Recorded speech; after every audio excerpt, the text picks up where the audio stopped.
rapidement, je voudrais remercier le professeur Fougère et le docteur Wassim Gana d'abord d'avoir accepté de nous gratifier cette visioconférence hein, sur un beau thème.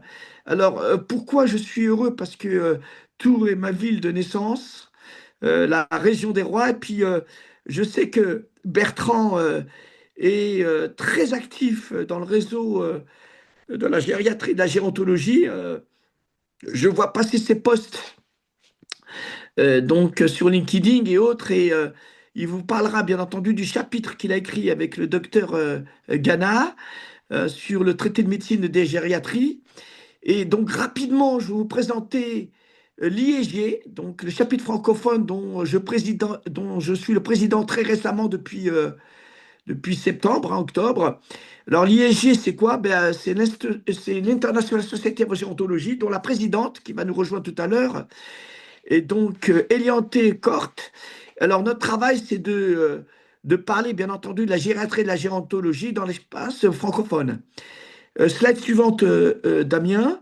Donc, l'ASFTAG, je ne vous la présente plus, puisqu'on a Christine Rosen, qui est l'une des membres, Damien, Dimitri Voilmy, Guylaine Aljoanine, la présidente d'honneur. Et cette société, tout simplement, a trois objectifs. Un, mettre en relation le monde académique avec le monde de la santé et de la gériatrie. Deux, créer des passerelles entre l'Afrique francophone principalement, en tout cas le monde francophone, et bien entendu notre pays, la France. Vous savez que la francophonie est en perte de vitesse. Et si j'ai accepté la présidence de l'IEG, c'est un lien avec la SFTAC pour pouvoir travailler en partenariat et mettre en avant, bien entendu, notre pays, la France et l'espace francophone. Slide suivante, s'il te plaît. Voilà. Donc, vous avez ici Guylaine Ajouanine, qui est la vice-présidente, hein, qui est aussi présidente de l'Académie de télémédecine et de e-santé. Il ne faut pas l'oublier. Et présidente du Haut Conseil de télésanté et santé. Nous avons aussi Dimitri, qui est notre secrétaire général, qui est responsable du Living Lab à Troyes. On a Damien, bien entendu, que vous connaissez, hein, qui est notre trésorier et aussi notre animateur d'aujourd'hui. Et enfin, vous avez toute l'équipe. Vous reconnaissez Christine, vous avez Bernard, hein, qui est malvoyant, notre geek, Cindy. On a aussi notre responsable hospitalière, Léa, de Pontoise. Et donc, merci beaucoup. Tu peux arrêter la présentation, mon cher Damien. Donc, effectivement, je vous présente mes vœux et les vœux de l'SFTAG hein, pour cette nouvelle année. Bonheur, bien entendu, réussite dans tous vos projets, vous et vos proches, et surtout la santé, et nous savons de quoi nous parlons.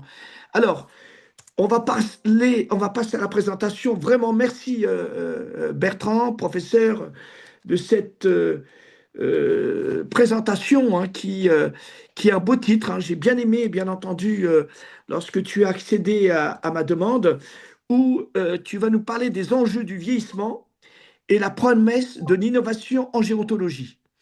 Donc, c'est une présentation qui va être faite aussi en partenariat avec le docteur Wassim Gana, que je remercie aussi, hein, qui sont deux amis. Donc, à vous de jouer, messieurs. Donc, vous pouvez bien entendu présenter vos PowerPoint. Donc, vous présentez pendant tous les deux 40 minutes et après, c'est place, bien entendu, au débat avec la salle. Alors, pardon, professeur, je suis obligé, pardon, hein.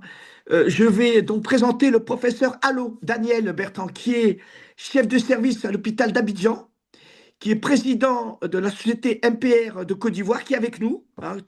On a aussi Mohamed Laminba, qui est médecin. Donc, vous voyez, on a pas mal donc, de personnes de l'espace francophone. Professeur, je te donnerai la parole. Tu peux te présenter rapidement avant de laisser la parole à Bertrand, s'il te plaît? Et bonjour la Côte d'Ivoire.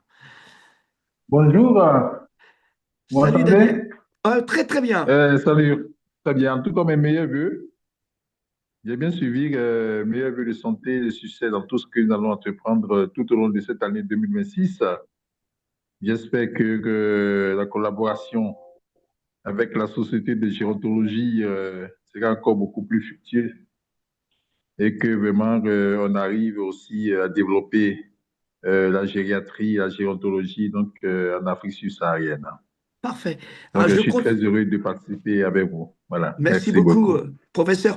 Tout à l'heure, lorsque les questions dans la salle sont permises, si tu veux, tu pourras nous parler de ton, pardon, de ce grand Du événement, congrès, hein, de ce tout grand à fait, événement, hein. effectivement. Oui, Très bien. oui, d'accord, il n'y a pas de souci. Merci beaucoup. Merci. À tout à l'heure. Allez, je t'en prie, Bertrand. À toi. Bonjour à tous, merci beaucoup en tout cas Abdelaziz pour l'invitation. J'enchaîne aussi très rapidement avec tous mes vœux pour cette année 2026. Plein de bonheur dans tout ce que vous allez entreprendre et puis surtout la santé. On va faire cette présentation donc à deux voix avec Wassim Ghana qui est praticien hospitalier dans mon équipe sur le pôle vieillissement du CHU Tours et qui est notre référent numérique, innovation, intelligence artificielle sur le pôle. Je lui fais la totale pour Wassim. Mais après, je le laisserai aussi se présenter s'il veut. On va essayer de le faire en deux parties, avec une partie, j'allais dire, plus générale que je vais développer, puis ensuite la partie un peu plus concrète sur les projets qu'on mène au sein du pôle vieillissement du CHU de Tours pour justement mettre des exemples un peu concrets sur ce qu'on vient de se dire. Et puis moi, un des messages que je vais essayer de vous faire passer, c'est justement que l'innovation n'est pas que de la technologie et n'est surtout pas que du numérique, et qu'il faut qu'on arrive à innover aussi autrement. Alors, je vais vous partager mon écran.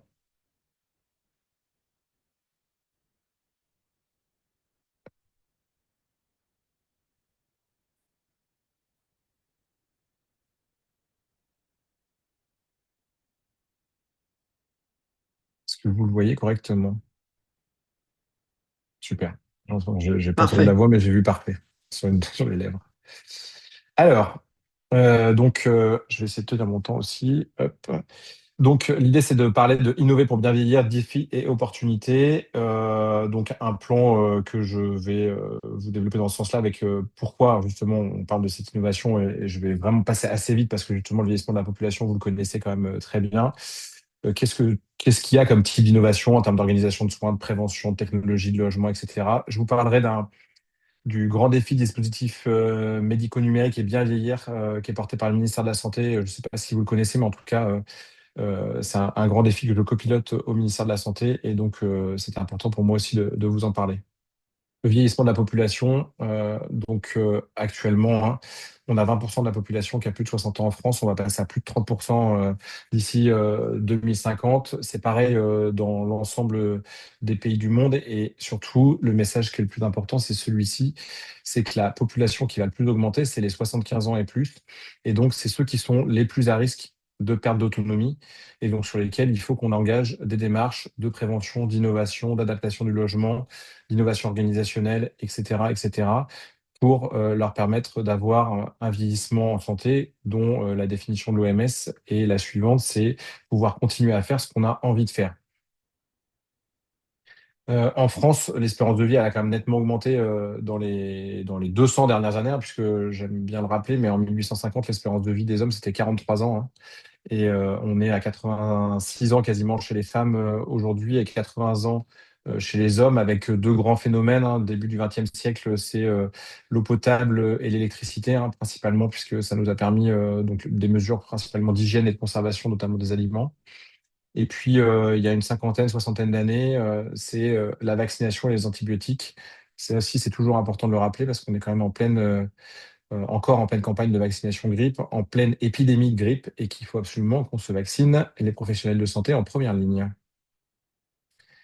Alors maintenant, ce qu'on souhaite, c'est que l'espérance de vie, c'est bien, mais l'espérance de vie sans incapacité, c'est ce qu'on souhaite qui augmente. Et là, on est sur une espérance de vie sans incapacité qui quand même stagne depuis une vingtaine d'années. C'est un petit peu mieux depuis le post-Covid, mais on est autour de 67 ans chez les femmes et 66 ans chez les hommes. Pour comparaison, hein, c'est 74 ans, par exemple, en Norvège, l'espérance de vie sans incapacité. L'incapacité, hein, pour rappel, c'est pas vous êtes grabataire dans un lit, hein, c'est vous êtes plus capable de mettre vos chaussettes tout seul, de prendre un bus tout seul, de programmer un voyage ou de faire vos impôts en ligne. vous avez besoin d'une aide dans un des actes de la vie quotidienne. Et donc, cette première capacité apparaît à partir de l'âge de 67 ans, ce qui fait que chez les femmes, ça fait quasiment une vingtaine d'années à vivre avec justement une ou plusieurs incapacités, ce qui change complètement le paradigme et l'approche qu'on avait justement du vieillissement, où habituellement, ben, jusqu'à présent, les personnes tombaient malades et mouraient quasiment en suivant, en tout cas dans les 2 à 3 années qui suivaient. Maintenant, on vit avec des pathologies chroniques, on vit avec des incapacités, on vit avec cette perte d'autonomie et ça change complètement l'approche qu'on doit avoir sur ce vieillissement. Tout ça, c'est pas gratuit. Et ça, c'est le rapport de Dominique Libaud de 2019. Il disait que la dépendance, ça coûtait 30 milliards d'euros par an à la société en France. Et surtout, le message qu'il avait fait passer dans ce rapport, c'est que si on faisait de la prévention de la dépendance, on pouvait espérer faire une économie de 10 milliards d'euros sur ces 30 milliards d'euros, ce qui, dans une période de, j'allais dire, de vache maigre en termes budgétaires, n'est pas négligeable. Donc, on a des actions de prévention qu'on doit mener. Parallèlement, je vous ai parlé de l'espérance de vie sans incapacité. Et là aussi, le rapport de la Cour des comptes de 2021 disait qu'une année d'espérance de vie sans incapacité gagnée, c'est 1,5 milliard d'euros de gagné dans les dépenses de santé. Donc vous voyez qu'il y a un impact dans le vieillissement de la population, à la fois un impact sociétal dans l'adaptation de la société au vieillissement, un impact individuel dans ce que souhaitent les gens en termes de vieillissement en santé, vieillir à domicile, etc.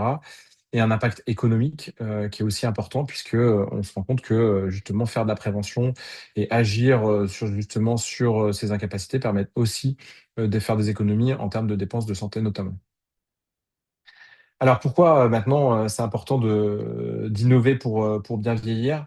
Parce qu'en fait, ça permet de répondre aux besoins et des besoins qui sont de plus en plus personnalisés. Ben, on se rend bien compte que, je vous ai dit, le vieillissement en santé, la définition du vieillissement en santé, c'était pouvoir continuer à faire ce qu'on avait envie de faire. Et donc mon vieillissement en santé n'est pas forcément votre vieillissement en santé. Puisque, en fait, peut-être que moi, j'aurais envie toujours de pouvoir aller à la salle de sport et vous allez me dire que vous préférez ne plus marcher, mais pouvoir continuer à faire des FaceTime avec vos petits-enfants.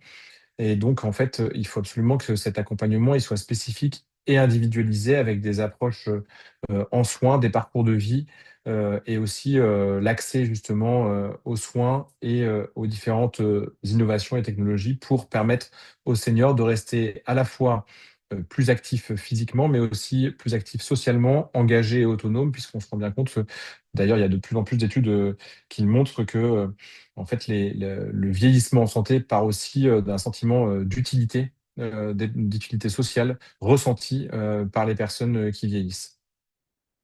Alors, il y a d'innovations. Et je vais vraiment, c'est vraiment non exhaustif et puis je vais balayer très rapidement, mais il y a des innovations en termes de soins et Abdelaziz en a parlé aussi un peu en propos introductif, mais tout ce qui est téléconsultation, télémédecine, hein.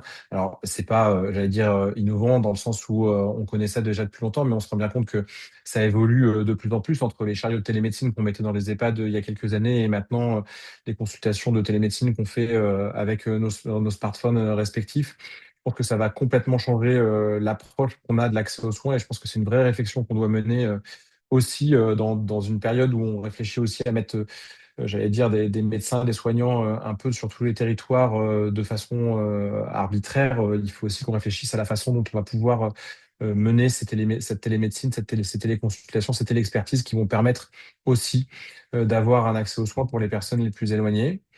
Les plateformes de télésurveillance, là aussi, si on veut pouvoir envisager un maintien à domicile, il faut qu'on soit en capacité de pouvoir à la fois mettre en place de la télésurveillance d'événements indésirables et aussi d'être plus prédictif. Et là, je vous ai mis l'exemple des POCA que, à mon avis, un certain nombre connaissent puisqu'ils ont fait partie de l'expérimentation Article 51. Ils ont montré qu'ils ont fait une démonstration à la fois médicale et aussi économique de leur dispositif.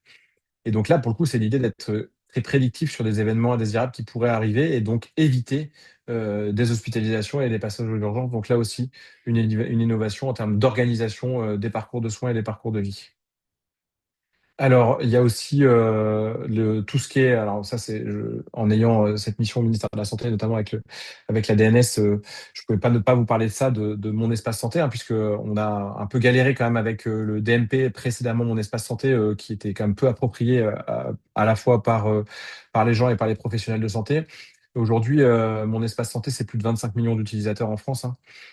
Donc ça commence, enfin en tout cas c'est bien parti et on se rend bien compte qu'on peut justement déposer beaucoup d'éléments de son dossier médical. On espère pouvoir faire aussi beaucoup plus de suivi et ça va permettre de largement améliorer la coordination des professionnels de santé entre eux, ce qui à mon avis est un vrai challenge pour demain dans un moment où justement les ressources à la fois médicales et financières ne vont pas s'étendre. Il va falloir qu'on soit beaucoup mieux coordonnés entre les professionnels de santé et des dispositifs comme Mon Espace Santé vont permettre aussi cette meilleure coordination des parcours de soins. Alors, les innovations en termes de prévention, alors il y a tout ce que vous connaissez en termes de santé connectée, hein, avec des montres, des capteurs intelligents. Enfin, du coup, Apple a montré avec sa montre qui pouvait sauver des centaines de milliers de vies en repérant des troubles du rythme cardiaque. On se rend compte qu'il y a maintenant des balances connectées, on a tous sur notre smartphone des capteurs sur notre vitesse de marche, etc. Et tout ça, ça va générer des données de santé qui vont être prédictives d'événements désirables. Alors avec plein d'enjeux là-dessus, hein, des enjeux à la fois de stockage des données de santé, où est-ce que vont aller nos données de santé, comment elles vont être sécurisées, etc. Et puis d'interprétation des données de santé, puisqu'en fait, ben, si je vous donnais l'exemple de la montre, si vous avez tous les jours votre fréquence cardiaque qui est à 80 par minute et que demain matin vous vous réveillez avec 160 sans aucun autre signe, à part la montre qui dit que vous aviez 160, qu'est-ce que vous faites?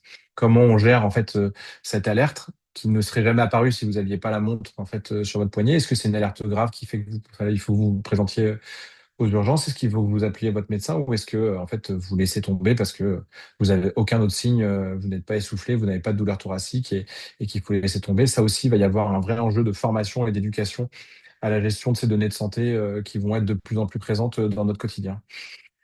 Je ne pouvais pas ne pas vous parler du programme ICOP de l'OMS, qui est un programme qui permet de repérer 6 capacités qui sont considérées comme essentielles pour le vieillissement en santé, hein. Donc, c'est la mémoire, la mobilité, la nutrition, la vue, l'audition et le moral. Et donc, l'idée, c'est de pouvoir repérer, de tester ces 6 capacités à partir de l'âge de 60 ans, tous les 6 mois, à l'aide d'une application. Il y a 3 applications qui sont référencées sur mon espace santé, qui sont iCop Monitor, iCop et moi et DigiCop, et qui permettent, qui font les trois la même chose objectivement, et qui permettent de tester ces 6 capacités et donc de générer une alerte, puisque l'idée, c'est d'aller derrière voir un professionnel de santé pour faire une évaluation plus approfondie d'une des capacités qui pourrait être altérée. Et donc là, c'est un vrai programme à la fois de prévention et à la fois d'éducation à la santé pour les gens, puisque tous les 6 mois, ils doivent se dire qu'ils doivent entretenir ces 6 capacités pour rester en santé. Donc là, voilà, aussi un programme innovant en termes de prévention. Alors, juste pour vous faire sourire en pause dans mes propos, une affiche qu'on avait travaillée justement avec une illustratrice qui s'appelle Vanessa Fouquet, qu'on avait travaillé à Tours et qu'on a affiché un peu partout, nous, dans notre service, en se disant, voilà, la technologie, c'est pas que pour les jeunes. Et ça permet aussi, voilà, de rester en contact, de tisser des liens et d'être connecté avec tout le monde. Et on l'a bien vu, justement, qui n'a pas un groupe WhatsApp famille et on voit bien aussi avec d'autres technologies que nos personnes âgées sont de plus en plus connectées. Alors, en termes de technologie, justement, on a là aussi des dispositifs qui vont essayer d'être de plus en plus prédicteurs des chutes, et notamment avec tout ce qui est dispositif d'intelligence artificielle. On avait travaillé avec Wassim, justement, il y a quelques années. Ça n'avait pas complètement concrétisé, mais avec Microsoft, qui avait développé un matelas à capteur de pression. Et en fait, l'idée de Microsoft là-dedans, c'était de se dire que la pression nocturne de la nuit précédant une chute n'était pas la même que les pressions nocturnes des autres nuits d'avant. Et donc de pouvoir être prédictif de la chute en se disant, bah, si en fait le capteur de chute, enfin le capteur de pression sur le matelas était différent, ça pouvait générer une alerte et à ce moment-là, on était plus vigilant à la fois la personne et potentiellement les professionnels de santé qui étaient à proximité en se disant il est à risque de chute. Donc on va avoir de plus en plus de dispositifs dans ce sens-là, des dispositifs à la fois justement technologiques avec l'aide de l'intelligence artificielle pour être de plus en plus prédictifs. Ensuite, là, je vous ai mis un exemple d'exercice de rééducation via la réalité virtuelle. Là aussi, hein, on a de plus en plus de casques de réalité virtuelle qui permettent à la fois de faire des exercices de rééducation, mais après, j'en parlerai sur des slides suivantes, de pouvoir bénéficier d'événements culturels, de pouvoir faire des visites, de pouvoir aller nager avec des dauphins, etc., etc. Mais là aussi, ça aussi, c'est de l'innovation de pouvoir permettre à nos personnes âgées de pouvoir continuer à être dans la vie, dans la société, de pouvoir aussi justement bénéficier d'événements culturels. Les logements, bah forcément, en fait, si le souhait de la majorité des gens, c'est de vieillir à domicile, et ben, il faut que on soit innovant en termes de logement. On a pour l'instant, j'allais dire, deux grands axes qui sont l'EHPAD et d'un côté et le domicile conventionnel de l'autre. Et ben, en fait, il faut qu'on soit innovant dans l'approche domiciliaire. Et c'est pour ça qu'il y a des travaux qui sont importants, là, notamment au niveau de la CNSA en France. Et puis, ça va faire partie du plan grand âge que souhaite annoncer la ministre d'ici quelques semaines sur tout le travail de l'habitat intermédiaire. Donc, qu'est-ce qui se passe aussi entre le domicile et l'EHPAD pour pouvoir innover dans ce sens-là, en se disant qu'il n'y a pas que ces deux extrêmes et qu'il y aura probablement des choses à innover dans ce sens-là. Alors, l'isolement social, moi je pense qu'on a deux gros challenges dans notre vieillissement en santé, hein. C'est la prévention pour faire en sorte que justement les gens continuent à vieillir en santé, et la lutte contre l'isolement, parce que c'est vraiment un fléau, hein. Les petits frères des pauvres ont sorti encore leur baromètre il y a quelques mois, qui montrait quand même qu'il y avait 2 millions de personnes de plus de 65 ans qui étaient isolées en France, hein, et dont 750 000 qui étaient quand même en mort sociale, donc avec aucun contact dans les 12 derniers mois. Et donc là aussi, on doit innover contre l'isolement social. Et donc là, il y a des plateformes de communication pour les seniors. Il faut faire en sorte de développer différents programmes. Je vous ai mis le programme type Voisins solidaires, qui permettent aussi de mettre en relation les bénévoles entre eux, et pour leur offrir aussi des visites régulières, et créer des liens de proximité. C'est important dans le vieillissement en santé aussi, parce que là aussi, il y a pas mal d'études qui montrent que les gens qui sont isolés ont aussi une espérance de vie qui est nettement inférieure à ceux qui ne sont pas isolés. La culture, je vais passer très vite pour essayer de maintenir le temps. Bah, je vous ai parlé de la réalité virtuelle, des jeux interactifs, etc. Mais là aussi, il y a plein de choses qui existent. Il faut pouvoir faire bénéficier nos personnes âgées de l'ensemble des innovations qui existent pour leur permettre de continuer à être dans les événements culturels. Donc voilà, tout ce qui est réalité virtuelle, les jeux interactifs, etc., etc. Alors, le grand défi dispositifs médicaux numériques est bien vieillir. Alors, le ministère de la Santé a dit en 2023, en octobre 2023, qu'il voulait deux grands dispositifs, deux grands défis. Un grand défi dispositifs médicaux numériques et bien vieillir, et un grand dispositif médicaux numériques et santé mentale. Et donc, moi, je copilote la partie grand défi médicaux numériques et bien vieillir. On a fait avec ma collègue une méthodologie de travail en faisant une grosse centaine d'entretiens avec beaucoup, beaucoup d'acteurs, pour en fait définir quatre axes de travail que je vais vous décrire. Le premier axe, c'est un axe sur justement recenser les besoins et faire un peu la cartographie des dispositifs qui existent, puisque l'idée, c'était de travailler sur les dispositifs numériques qui ne sont pas encore des dispositifs médicaux, puisque les dispositifs médicaux, on les connaît, médico-numériques, on les connaît, puisqu'en fait, ils passent par une évaluation de la Haute Autorité de Santé. Donc, en fait, on les connaît. Mais en fait, il y a plein de dispositifs numériques qui existent sur notre territoires, qui sont des dispositifs numériques dans une démarche de santé, mais qui ne sont pas des dispositifs médicaux. Et là, on a du mal à les connaître et à savoir ce qui existe. Donc, le premier axe, c'était un axe vraiment de cartographie de ces dispositifs. Le deuxième axe, c'est un axe d'évaluation. C'est de la même manière, c'est comment et quelle méthodologie d'évaluation on peut faire pour avoir une évaluation à la fois médicale, à la fois économique et d'usage de ces dispositifs, et pour pouvoir se dire bah, lequel et comment en fait on les évalue.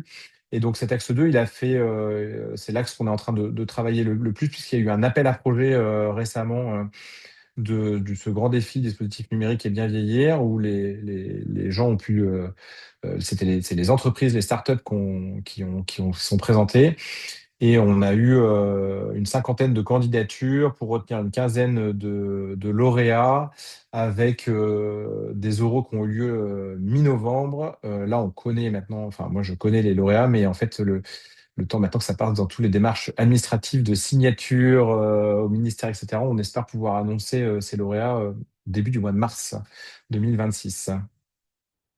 Le troisième axe, c'est l'axe de prise en charge des financements, parce que de la même manière, quand on a interrogé les industriels, l'idée c'était de dire, eux, ils sont un peu perdus sur la cartographie des circuits de financement. C'est en fait, j'ai une bonne idée, mais maintenant, comment je peux être accompagné dans le financement de mon dispositif, comment je peux faire pour faire cette évaluation justement médico-économique qui coûte cher, etc., etc. Donc là, c'est de travailler sur justement la prise en charge et le financement, avec notamment un axe sur Genius qui permet aussi d'avoir l'ensemble de cette cartographie de financement. Et le dernier axe qui nous paraissait indispensable, c'était un axe de formation. Puisqu'en fait, l'idée, c'est qu'on peut avoir la meilleure technologie du monde qui a prouvé son efficacité au niveau médical et économique. Si en fait, elle n'est pas utilisée soit par les utilisateurs finaux, soit par les professionnels, et bien en fait, elle ne sert à rien. Et donc là, c'était voir comment on pouvait aussi rédiger un référentiel de compétences sur les parcours. Donc ce grand défi, il est en cours. Donc il a commencé, je vous ai dit, en octobre 2023. Il a été un peu perturbé, je vous avoue, par les quelques remaniements ministériels qui ont fait qu'on manquait un peu d'arbitrage. Ma collègue qui copilote avec moi est partie au cabinet de Stéphanie Ries, ce qui fait que maintenant il y a un recrutement d'un nouveau copilote sur le sujet. Enfin, en tout cas, c'est une directrice des grands défis qui est sur les deux grands défis. Mais on avance et l'idée, c'est que c'est fin 2027 que se terminent les deux grands défis. On souhaite pouvoir avancer quand même sur les quatre axes et pouvoir avoir un livrable sur les quatre axes de travail.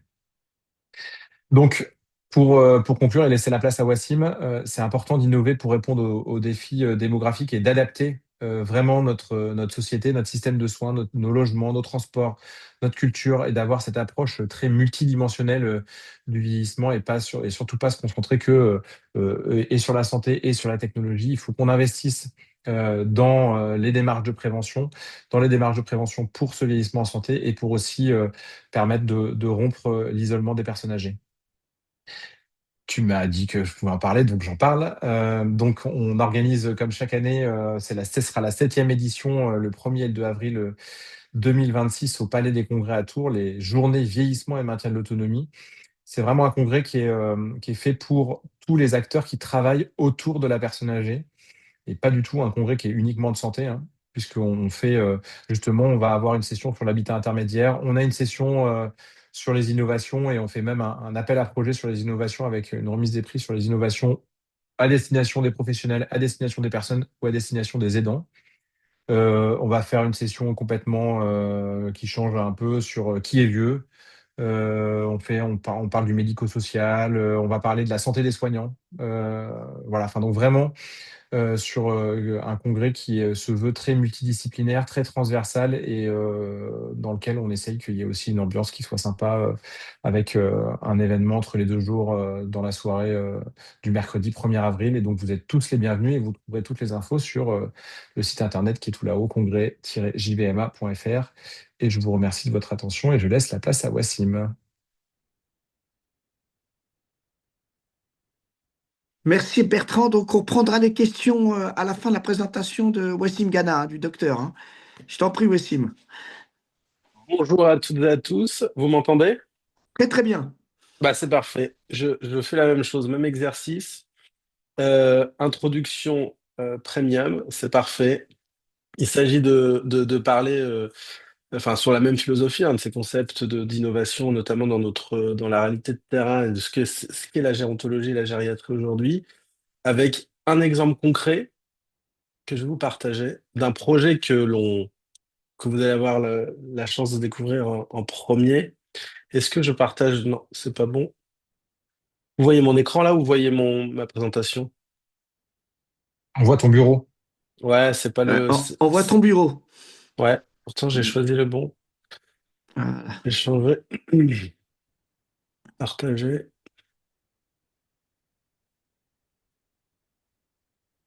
partager. Là, c'est bon. Voilà, parfait, parfait, parfait, parfait. Un projet qui mêle parcours de patient et intelligence artificielle.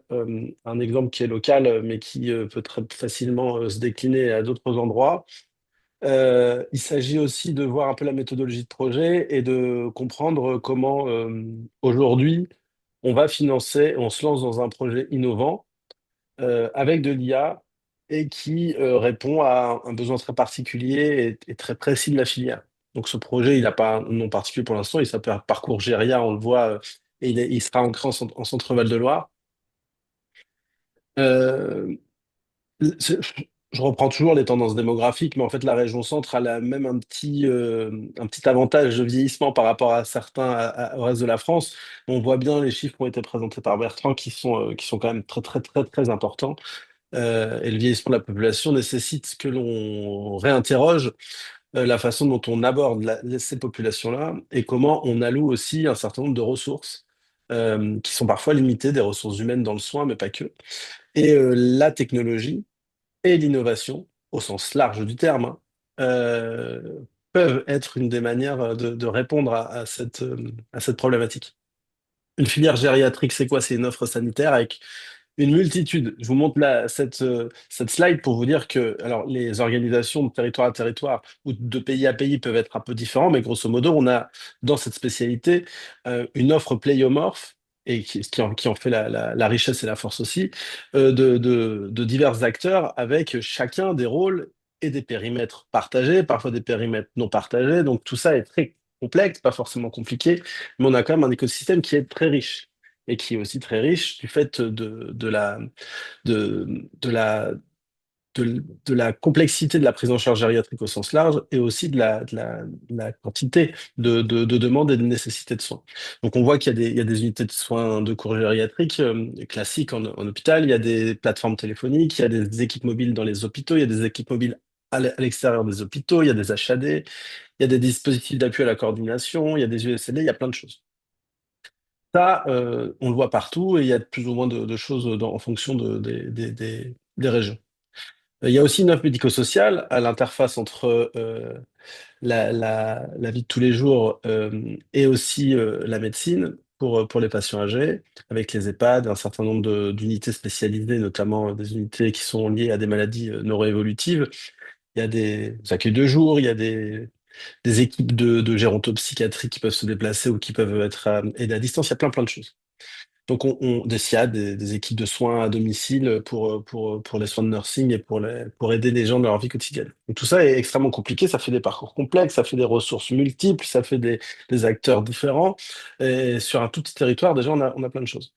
Donc, l'idée, c'est d'avoir en tout cas, dans un parcours de santé, un parcours de vie qui est lié au vieillissement, avec des maladies associées au vieillissement, c'est d'avoir un parcours le plus évident possible, le plus facilitant et facilité, et pour avoir un accès à une ressource adaptée au bon moment. Alors ça, c'est nous. On est un pôle de médecine, on a des professionnels, on a des lits, on a une équipe régionale qui fait de la santé publique dans le vieillissement, on a une équipe hospitalière qui fait de l'aigu, on a de la rééducation, on a tout ça. Donc l'hôpital, c'est ça, et on fait de l'innovation, donc on est là un petit peu pour en parler. Et quand on réfléchit à nos besoins, alors nos besoins, nous, en tant que professionnels, quand on réfléchit aux besoins de la population au regard des profils et du vieillissement de la population et des maladies qui y sont liées, quand on réfléchit aussi aux besoins du système de santé, c'est ce qu'a dit Bertrand, on a aussi un volet médico-économique dans l'approche. On se demande comment une technologie, comment une organisation, comment une innovation peut répondre à, enfin, peut nous aider à améliorer la filière gériatrique.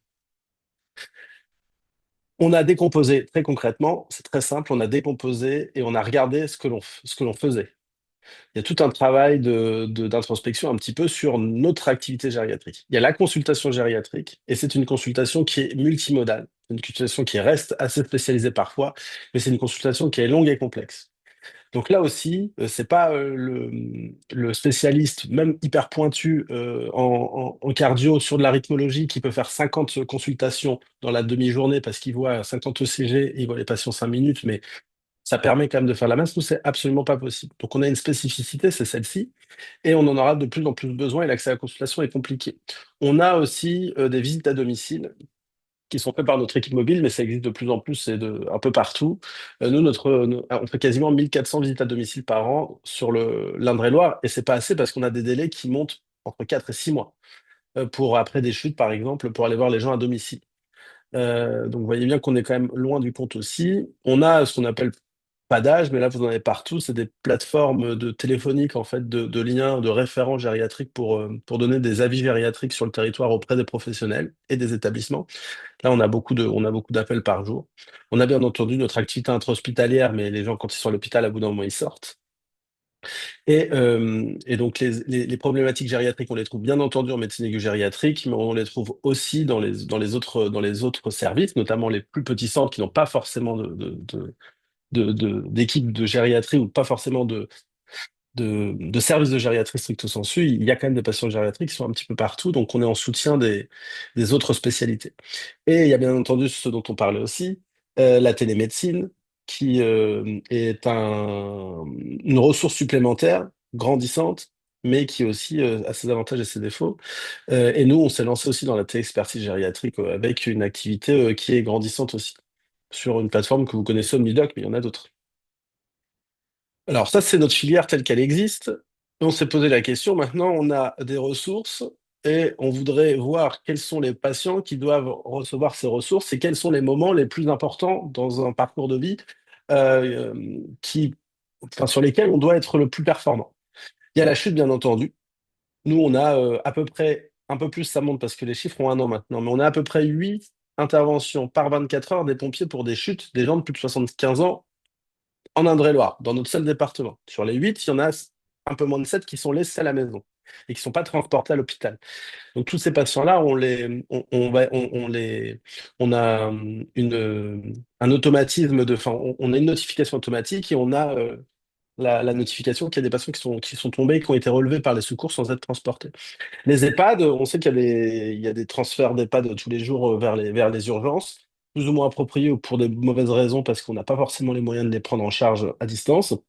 Nous, on a à peu près 6 dossiers de régulation médicale par jour qui sont faites par le 15 en journée dans notre département. Nous, avec notre plateforme directe d'avis gériatrique pour aider les collègues en ville concernant la prise en charge des patients ou dans les EHPAD, on fait à peu près une dizaine d'appels par jour. Et il y a aussi une grande question dans notre spécialité qui est la proportionnalité des soins. Donc les soins palliatifs stricto sensu, mais aussi la limitation des soins quand on est jeune médecin et qu'on récite le serment d'Hippocrate, on dit primum non nocere, avant tout, pas faire plus de mal que de bien.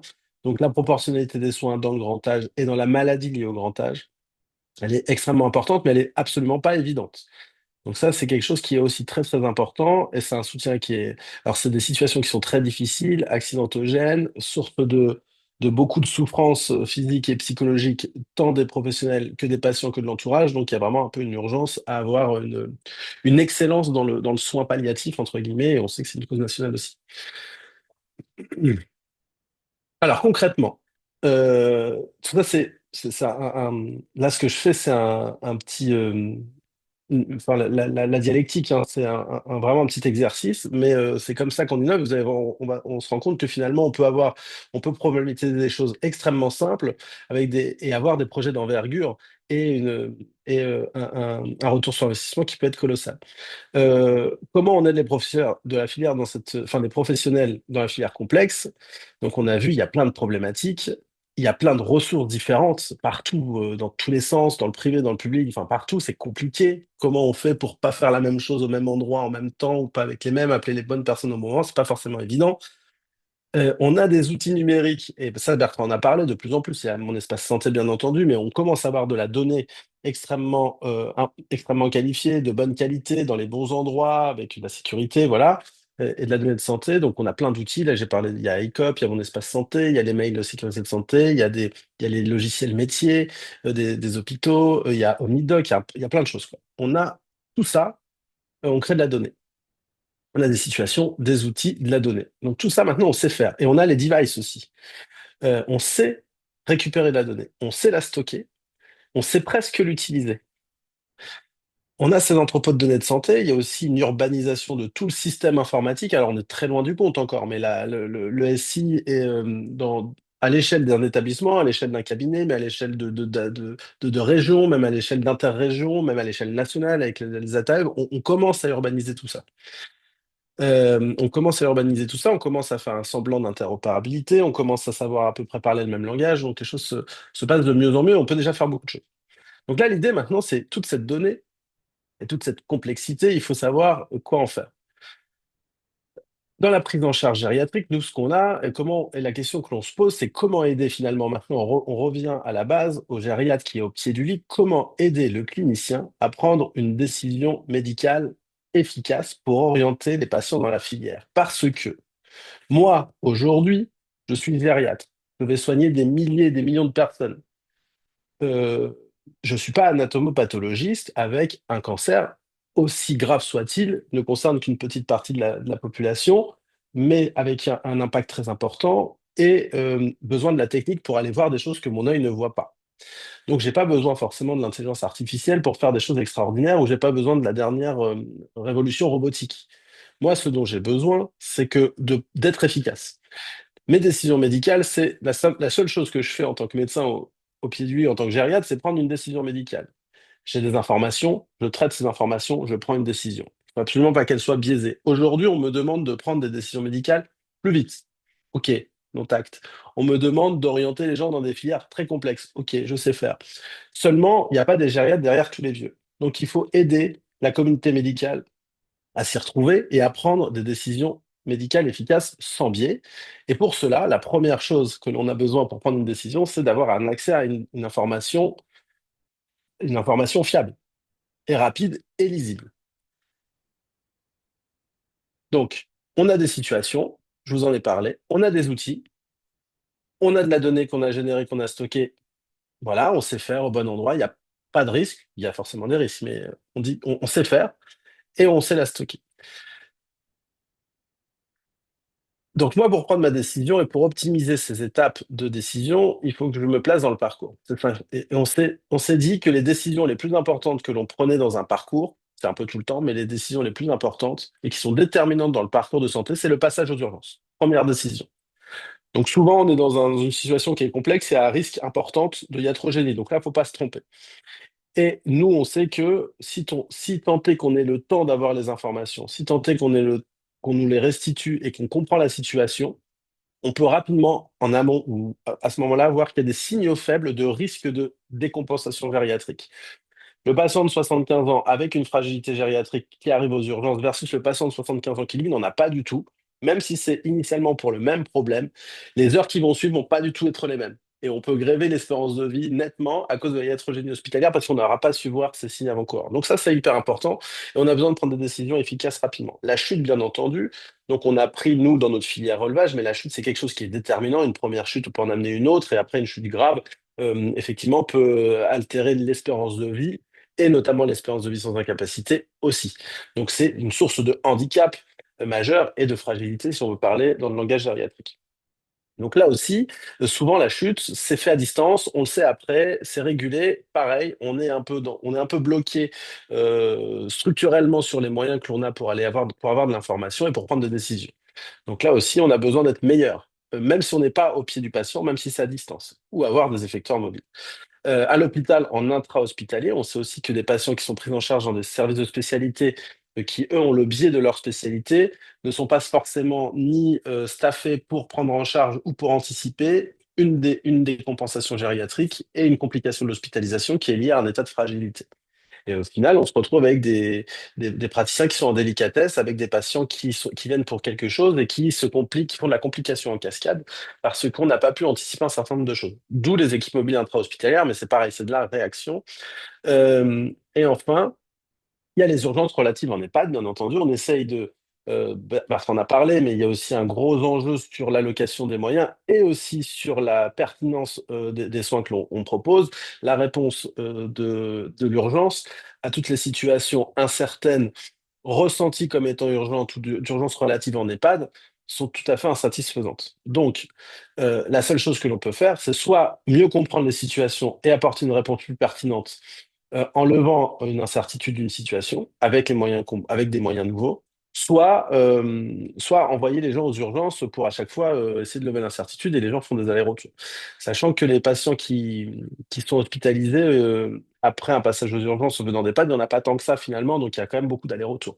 Tout ça est extrêmement délétère, tant pour le système de santé qui est de moins en moins résilient que pour aussi la santé des patients, bien entendu. Et enfin, Il y a, c'est un peu la mode, mais en fait, c'est juste un moyen. Mais il y a les réseaux de téléexpertise au sens large, la télémédecine et le télésoin. On a aussi des outils qui nous permettent d'être performants. Maintenant, il faut juste le mettre en musique de la façon la plus pertinente possible. Donc voilà, on a 5 étapes du parcours où on se dit, mince, comment on peut apporter de l'innovation organisationnelle et technologique permettant aux praticiens de prendre une meilleure décision, tout simplement. Alors, pour cela, pour prendre une décision, il faut avoir des informations. Donc, ça paraît absolument évident, mais l'accès facilité à la donnée pertinente, c'est pas du tout évident finalement dans la vraie vie. Je ne sais pas si vous regardez, alors Bertrand l'a dit, il y a des millions et des millions parce qu'il y a de documents qui sont mis sur mon espace santé. Il y a des millions d'utilisateurs parce qu'ils se sont connectés une seule fois, mais on considère, c'est les statistiques, on considère qu'on est utilisateur parce qu'on se connectait de façon sporadique.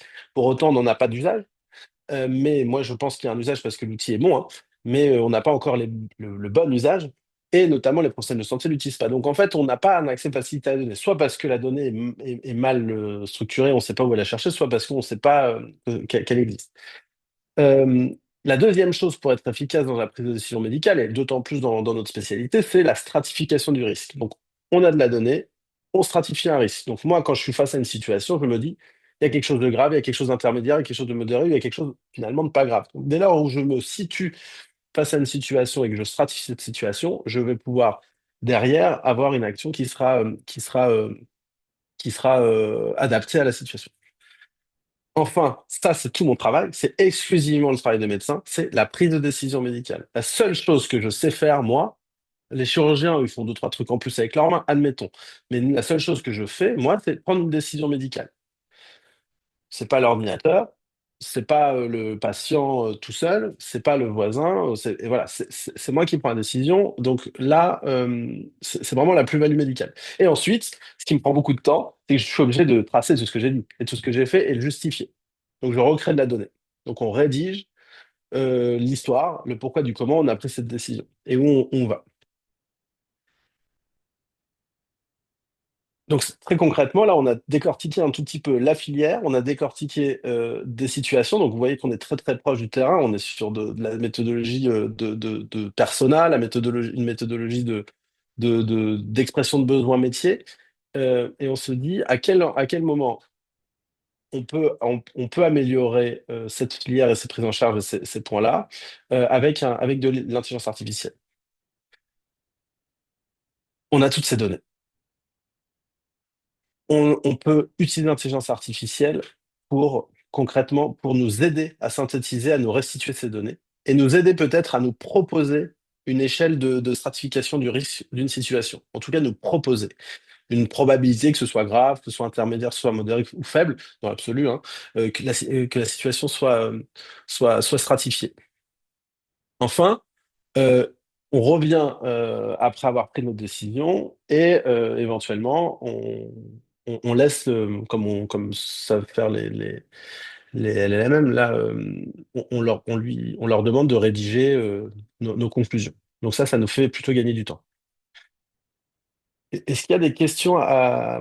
Là, je vais vous donner des exemples concrets des 5 situations pour vous dire vraiment très concrètement comment l'IA pourrait nous aider et comment nous, on va designer progressivement avec une conception sur le modèle des Living Lab euh, cet outil. Mais peut-être qu'avant, il y a des questions ou sinon, on Non, les prendra tout à la fin. ouais, prends-le tout à la Ouais. fin. Il te reste encore 5 petites minutes, ça te va, Ouais, nickel. Bah, Wassim? j'ai fini, hein, en fait, j'ai Parfait. quasiment fini. Ouais. Ouais, Bon, voilà, on carrément. posera les questions après. Oui? Ça marche. Les cas d'usage. Donc, on va passer celle-ci. C'était. Alors, la première, qui est très intéressante, on va peut-être faire celle-ci qui est restée 3 minutes sur celle-ci, et après les autres vont en découler. Mais quand moi je suis aux urgences le matin, il y a une file d'attente de patients, et sur cette file d'attente de 50, 100 patients, il y a un certain nombre de patients qui ont 75 ans et plus.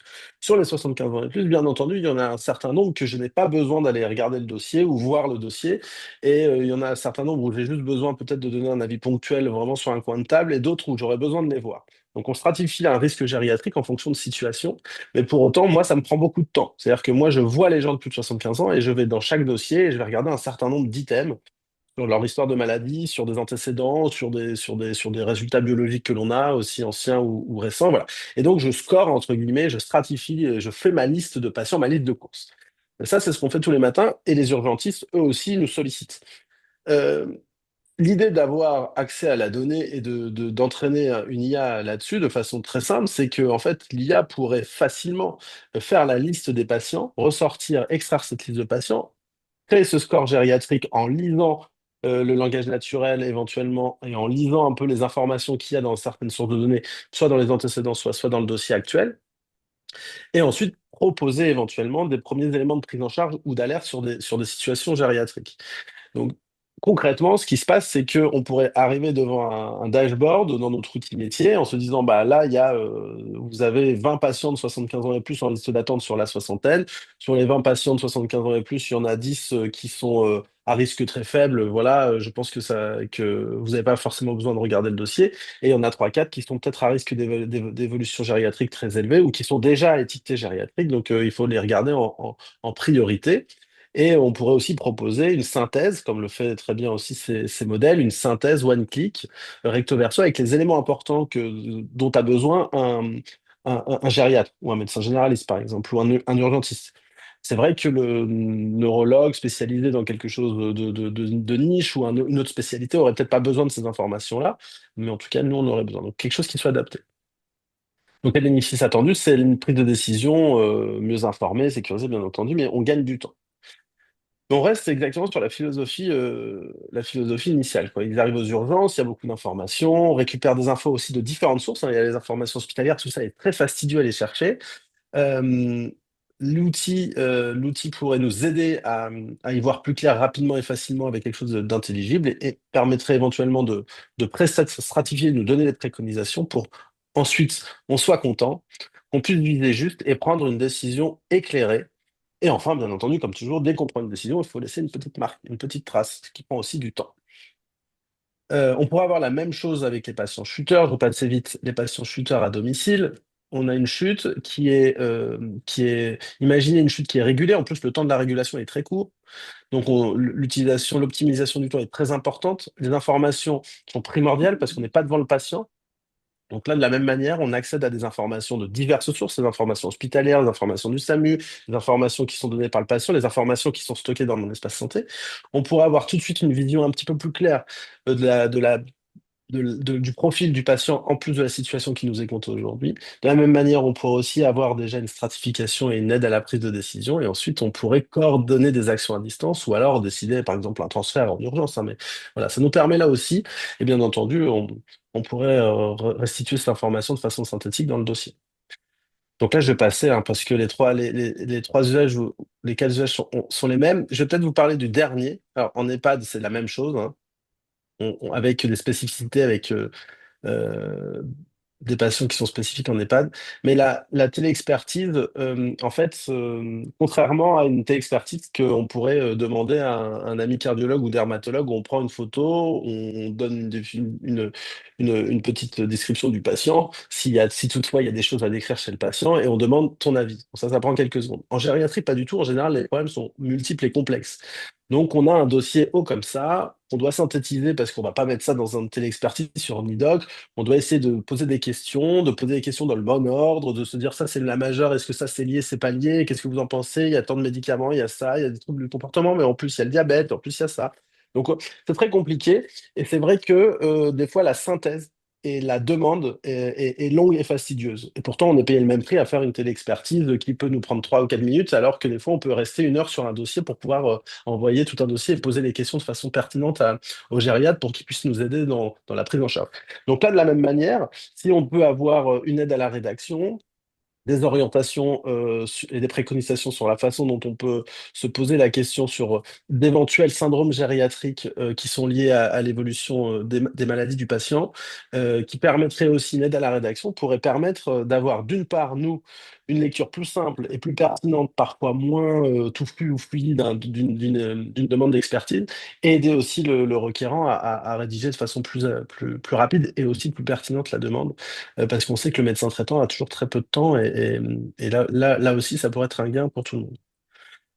Donc après, ça, c'était les méthodologies de projet. On est sur de l'UX design, on est sur des méthodes agiles d'itération avec des périmètres, des scénarios. À chaque fois, on a des indicateurs. Ce qui est très important, c'est avant un projet, c'est définir au regard des objectifs, mais comme pour tout projet de recherche, des indicateurs de performance, mais aussi des indicateurs que l'on pourra mesurer sur la santé des patients ou alors sur le système de santé.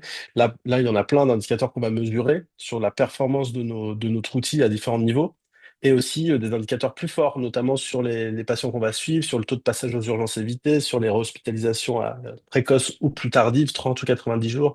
Donc voilà. Et donc, faut les anticiper parce qu'il faut savoir bien les noter et les colliger et il faut connaître bien les sources aussi. Donc voilà, c'était juste pour conclure. Si toutefois j'étais un peu rapide sur la fin parce que j'ai plus trop de temps, on pourra en discuter tous ensemble, mais j'espère que j'ai pu être assez clair sur la méthodologie de ce projet qui est un projet qui va se lancer là début 2026 et que l'on va, j'espère, terminer en 2028. Ben, je te remercie beaucoup, Wassim. Merci, docteur Gana, pour cette excellente présentation. Merci au professeur Bertrand. Alors, l'usage veut que je suis le premier à poser des questions. Alors, c'était tellement clair, vraiment, hein, et puis votre travail énorme. J'ai deux petites questions, toutes simples, mais aussi compliquées. La première, vous avez parlé donc d'un aspect important en gériatrie, en gérontologie, c'est ce qu'on appelle les shooters, hein, et vous avez raison d'en parler.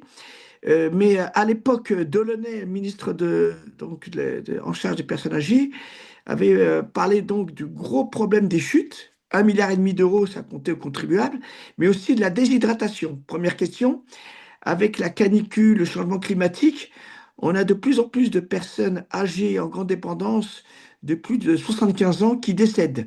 Les chiffres sont là, hein.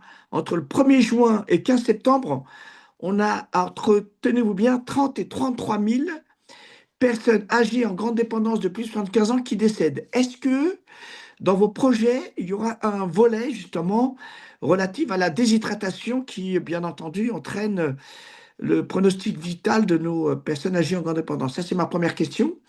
Ma deuxième, alors j'ai bien aimé hein, tout ce qui concerne les urgences gériatriques. Depuis le Covid, beaucoup ont découvert ce que nous connaissons depuis longtemps, le surtriage et le sous-triage. Est-ce que vous l'avez pris en compte dans votre travail fondé sur l'IA? En tout cas, merci, hein, c'est vraiment très clair. J'ai pas beaucoup de questions parce que non seulement je me suis enrichi, et c'est un très beau projet, hein, et puis j'imagine la somme de travail que ça a demandé. Voilà mes deux questions. Ah, je te laisse débuter, Bertrand. Bah, je peux répondre un peu sur la deuxième partie, en tout cas, s'il faut, mais. Sur la partie hydratation, enfin, nous, actuellement, on n'a pas de projet en cours sur la partie hydratation. On est sensibilisés et nos soignants dans les services sont sensibilisés. Maintenant, je pense que c'est le rôle aussi de nos équipes mobiles intra-hospitalières d'aller, en tout cas, faire la formation aussi auprès des autres professionnels dans les autres services sur les risques d'hydratation et de faire ouvrir, ne serait-ce que faire ouvrir la bouche aussi pour l'hydratation intracellulaire qu'on loupe pas mal enfin, régulièrement. Mais on n'a pas de projet spécifique, en tout cas nous, sur l'hydratation. Enfin, voilà, on n'a pas de projet spécifique. Sur la deuxième Ouais, partie, Wassim, je te laisse répondre. ouais. Mais même sur l'hydratation, sur d'autres comme en intra-hospitalier, un exemple, concrètement, c'est pour ça que je vous dis que l'innovation là de ce qu'on fait, c'est la simplicité, c'est vraiment la simplicité. C'est lever l'incertitude et prendre des décisions éclairées. C'est la seule innovation de ce projet, mais qui je trouve en fait est vraiment peut-être extrêmement important. Quand on regarde pas, on voit pas. Donc, dans un service de spécialité où ils vont regarder que la cicatrice et qu'ils vont pas voir qu'il n'y a pas de prise alimentaire ou pas de prise ou moins d'eau prise par les patients parce qu'ils sont plus fatigués, plus confus, plus difficiles que les autres, eh ben, ils vont pas le voir. Nous, on va le voir. Et c'est-à-dire que si dans la surveillance alimentaire, dans la surveillance des prises alimentaires ou des prises d'eau, je veux dire, ou dans la surveillance d'autres choses, il y a des indicateurs qui ressortent et qui sont des indicateurs à risque gériatrique en plus d'un contexte, dans notre score, avec l'IA, bien entendu, dans notre score, elles vont ressortir. Donc, ce qui va se passer, c'est que vraisemblablement, on pourra arriver à avoir, nous, dans un hôpital avec 1500 lits, sur les 1500 lits, il y a 600 personnes de 75 ans et plus. Sur les 600 de 75 ans et plus hors gériatrie, il y en a peut-être qu'une cinquantaine qui sont vraiment à risque, qui sont perdus dans l'hôpital et que personne ne voit. Nous, on pourra avoir un pop-up ou une sortie. Attention, il y a des indicateurs, il y a des prodromes, il y a des indicateurs faibles ou des indicateurs forts qui font que là, peut-être qu'il y a une dégradation, peut-être qu'il y a une cascade gérontologique et que malheureusement, le service dans lequel il est ne l'ont pas vu ou pas encore vu. Donc peut-être allez-y, n'attendez pas qu'il y ait une catastrophe dans 2, 3 ou 4 jours pour que tout le monde se réveille. Donc ça, c'est une première chose. Donc l'hydratation, c'est ça. De la même manière, quand on a des informations sur des... On sait qu'il y a des profils à risque de déshydratation. Donc il y a des profils environnementaux, il y a des surrisques de déshydratation, plus des maladies qui sont liées à l'âge, qui font que l'accès à l'eau, on a parlé d'isolation, l'isolement, pardon, mais on a parlé aussi des maladies neurocognitives, des choses comme ça. On sait que en fait, c'est des patients qui sont plus à risque. Donc, dès lors où on aura une aide à la décision, une stratification du risque, on pourra se dire en tout cas, que les syndromes gériatriques, ils seront plus à risque chez un patient par rapport à un autre, là, c'est la stratification. Donc, la déshydratation, elle peut rentrer dans ce cadre-là. La deuxième partie de la question, c'était le surtriage ou le sous-triage. Bah, en fait, c'est très simple. On sait que si on entraîne notre modèle sur un jeu de données qui a été fait par l'humain, il va de toute façon reproduire le biais de l'humain, ça c'est sûr. On l'a vu avec une étude très récente sur 150 000 passages aux urgences de Bordeaux, où ils ont entraîné un modèle très performant qui arrivait à trier l'urgence vitale jusqu'à l'urgence non vitale, enfin l'urgence pas du tout, quasiment aussi bien que ceux qui l'avaient fait aux urgences pendant quelques années.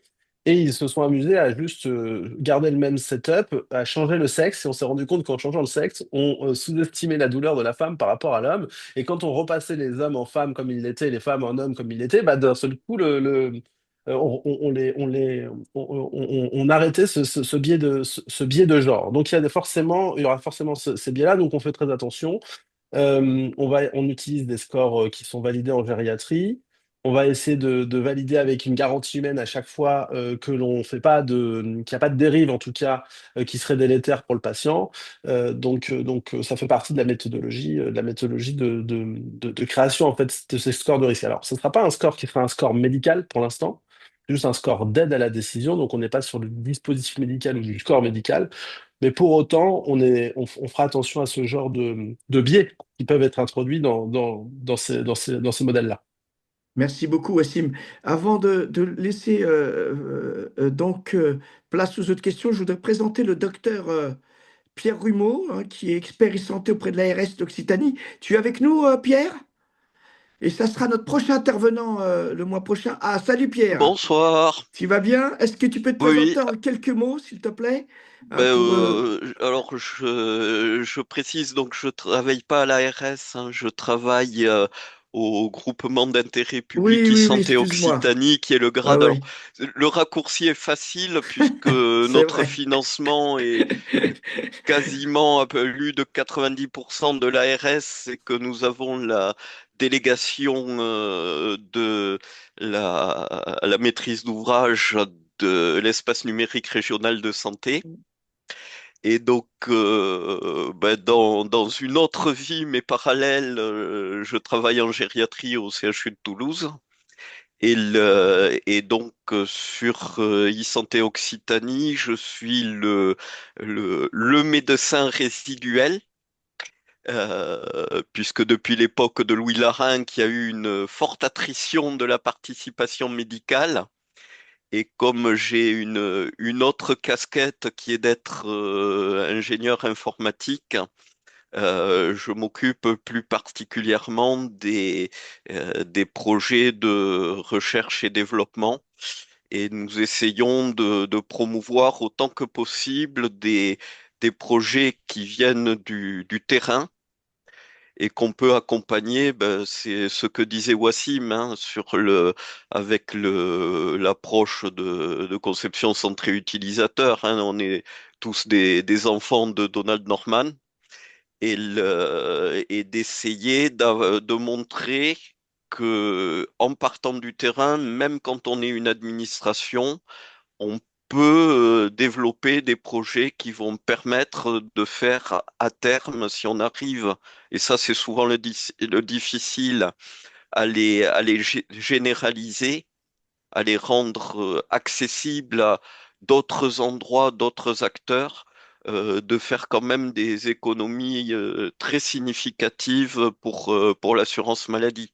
Et typiquement, ben, si le gériatre il passe moins de temps à faire de triage et plus de temps à s'occuper des patients, et si en plus tous les patients qu'on ne lui envoie même pas parce qu'on n'y pense même pas, parce que les médecins généralistes parfois sont dans une situation où tout ce qu'ils ont appris dans leurs études de médecine, ben, il y a le petit élément qui manque, ce qui fait que eux, ils examinent le patient, il est normal, il n'y a rien. C'est Et ça. nous, on l'examine, et ben non, il n'y a pas rien. Il Donc vraiment, ce travail-là, moi, je trouve que vous faites sur Tours est vraiment très, très intéressant. Mais je pense pas si simple, hein, parce que j'ai vu les deux premières étapes, ça me paraissait tout à fait réalisable, presque avec des boîtes comme La Poste, c'est réalisable demain. Mais par contre, derrière, de définir les critères de triage, de les faire évoluer, d'avoir un suivi. Et puis quand je vois les indicateurs, à la limite, je vais poser une question, mais comment vous allez faire? Parce que presque il faudrait un traitement de données complexes rien que pour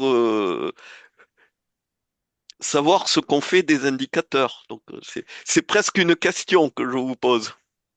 Merci Pierre. Alors je vous rappelle, chère assistance, que Pierre nous gratifiera d'une belle conférence, visioconférence le 26 janvier. Bien entendu, je ferai une communication autour de sa présentation. Alors, ça va être Ah, il y a une dernière question, alors, donc de celle de Pierre, si vous avez la gentillesse, Bertrand et Wassim, de répondre. Et on terminera avec la question de Patricia Waddington, hein, pour ensuite vous laisser rentrer à domicile, ou en tout cas, on fermera donc notre webinaire. Alors, je t'en prie, Bertrand ou Wassim, si vous voulez répondre à la question de Pierre sur les indicateurs, et on laissera Patricia poser la dernière question. Vas-y, Wassim, vas-y. Alors, juste avant, oui, concernant les gains pour le système de santé, ils sont majeurs hein, à tous les étapes. C'est-à-dire qu'effectivement, même à l'hôpital, s'il y a des choses qu'on n'a pas vues et qu'on intervient tôt, de la bonne manière, au bon moment, on est plus efficace. Et concrètement, on est moins cher. Et d'ailleurs, et en plus, on est moins délétère. Donc ça, c'est vraiment le premier point du projet, c'est exactement ça. C'est juste simplement une innovation organisationnelle et avec un outil soutenant en fait des choses qu'on sait faire, mais qu'on ne ferait pas aussi vite, aussi bien. Voilà. Concernant la stratification du risque, là, on est effectivement sur un sujet un tout petit peu plus complexe, mais on s'est dit qu'il fallait quand même le tenter, sachant que c'est un petit peu ce que l'on fait, nous, en médecine, avec, vous connaissez bien, un certain nombre de scores. On a des scores qui nous disent qu'il y a 95% de chances qu'on soit dans les normes ou pas dans les normes, et du coup, ça nous motive ou non à aller faire, pour des raisons de probabilité, un examen supplémentaire ou pas le faire ou attendre, voilà, dans nos arbres décisionnels.